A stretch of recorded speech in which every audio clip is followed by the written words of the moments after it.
नमस्कार दोस्तों, आज की वीडियो में आप सभी का दोस्तों कार्तिक पूर्णिमा को हिंदू धर्म का सबसे पवित्र महीना माना गया है। यूं तो पूर्णिमा प्रत्येक मास के शुक्ल पक्ष का 15वां दिन होता है, लेकिन कार्तिक मास की पूर्णिमा का बहुत ही महत्व माना गया है। इस दिन हिंदू धर्म में गंगा स्नान की भी परंपरा है। गंगा स्नान करने के पश्चात सूर्य देव को अर्घ अवश्य देना चाहिए। मानते हैं कि ऐसा करने से मनुष्य को अपने किए गए पापों से मुक्ति मिलती है। कार्तिक पूर्णिमा के दिन स्नान आदि करके गरीबों को कुछ न कुछ दान करना चाहिए। ऐसा करने से उसका 1000 गुना फल प्राप्त होता है। इस दिन बहुत सारे लोग व्रत भी करते हैं। व्रत का संकल्प लिया जाता है और फलाहार किया जाता है। इस दिन भगवान विष्णु और माता लक्ष्मी की पूजा की जाती है। कई जगहों पर भगवान श्री कृष्ण के विग्रह की पूजा की जाती है। इस विशेष दिवस पर भगवान शिव जी की भी पूजा करने का विधान है, क्योंकि उन्होंने आज के दिन तारकासुर नामक राक्षस का वध किया था। इस दिन सूखे मेवों का प्रयोग करना बहुत ही अच्छा माना जाता है। फलाहार में सिंघाड़ा इत्यादि लेना चाहिए। कई घरों में इस दिन आटे का मीठा चूर्ण भी बनाना बहुत ही शुभ माना जाता है। चावल या मखाने की खीर का प्रसाद चढ़ाते हैं। कई घरों में बिना लहसुन प्याज का साधारण भोजन भी बनाकर खाते हैं। कार्तिक के महीने में उड़द, मूंग, मसूर, चना, मटर, राई खाना भी वर्जित बताया गया है।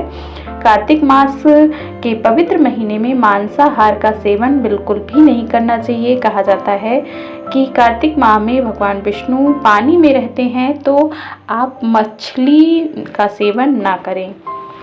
आज हम आपके लिए कार्तिक पूर्णिमा की व्रत कथा लेकर आए हैं।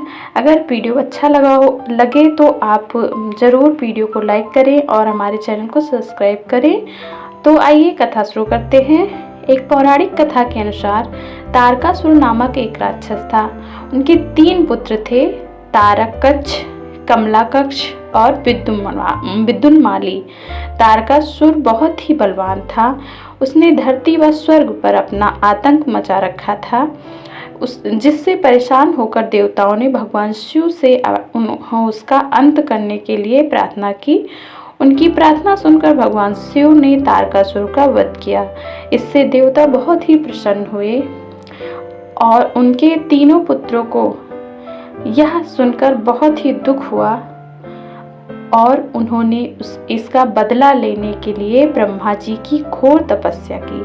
उनकी तपस्या से प्रसन्न होकर ब्रह्मा जी ने तीनों से वरदान मांगने को कहा। तीनों ने ब्रह्मा जी से अपने अमर होने का वरदान मांगा। ब्रह्मा जी ने अमरता के अलावा कोई दूसरा वरदान मांगने को कहा। इसके बाद उन तीनों ने कुछ देर तक इस पर बहुत ही विचार किया और फिर ब्रह्मा जी से कहा, आप 3 अलग अलग नगरों का निर्माण करें, जिसमें सभी बैठकर पूरी पृथ्वी और आकाश में घूम सकें। 1000 साल बाद जब हम मिलें तो हम तीनों के नगर मिलकर एक हो जाएं। जो देवता तीनों नगरों को एक ही बाण से नष्ट करने की क्षमता रखता हो, वही हमारी मृत्यु का कारण बने। उस सबकी नज़र में यह एक असंभव कार्य था। उन्हें वह वरदान ब्रह्मा जी के निर्देशानुसार मैदानों ने उनके लिए तीनों नगर की स्थापना की। तारकक्ष के लिए सोने का, कमला के लिए चांदी का और विद्युन्माली के लिए लोहे का नगर बनाया। तीनों ने मिलकर तीनों लोकों का अपना अधिकार जमा लिया। इंद्र देवता इन तीनों राक्षसों से बहुत भयभीत हुए और भगवान शंकर की शरण में आ पहुँचे। इंद्र की बात सुनकर भगवान शिव ने इन तीनों दानवों का नाश करने के लिए एक दिव्य रथ का निर्माण किया। इस दिव्य रथ की हर एक चीज देवताओं ने बनाई थी। चंद्रमा और सूर्य से पहिए बने। इंद्र, वरुण, यम और कुबेर रथ के 4 घोड़े बने।